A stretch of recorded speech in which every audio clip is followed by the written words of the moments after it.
মনে করা হতো যে ডোনাল্ড ট্রাম্প বোধহয় ক্ষমতায় আসলে যুদ্ধ থেমে যাবে। আসলে কি থামলো? কোথায়?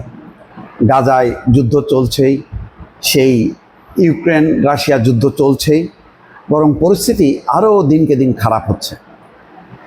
কোনো সমাধান করতে পারছেন না ডোনাল্ড ট্রাম্প, এবং ডোনাল্ড ট্রাম্প কি আদৌ সেটা চান কিনা সেটা নিয়েও প্রশ্নটা আসছে এই কারণে যে তিনি সম্প্রতি প্রতিরক্ষা মন্ত্রণালয়ের নাম বদল করে এটা যুদ্ধ মন্ত্রণালয় বা যুদ্ধ দপ্তর করার প্রস্তাব করেছে।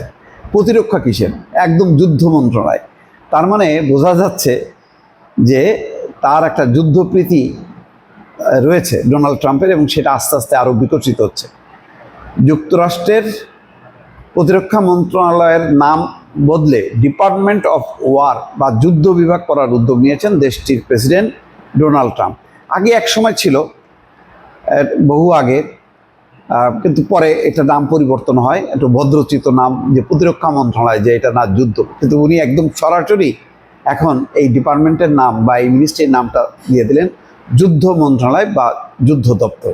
বোঝেন তাহলে ডোনাল্ড ট্রাম্পের কি যুদ্ধের বিরুদ্ধে অবস্থান, নাকি যুদ্ধ পীড়িতের একটা অংশ হিসেবে এই নামটা করলেন? এটা এখন আলোচনার বিষয়, দর্শক।